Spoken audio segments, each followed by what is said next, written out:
Надо мною тишина, небо полное огня, свет проходит сквозь меня, и я свободен вновь.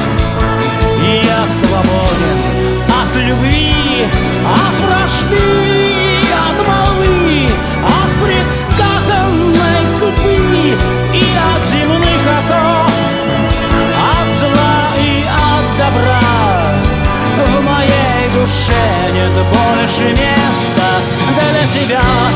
Я свободен, словно птица в небесах.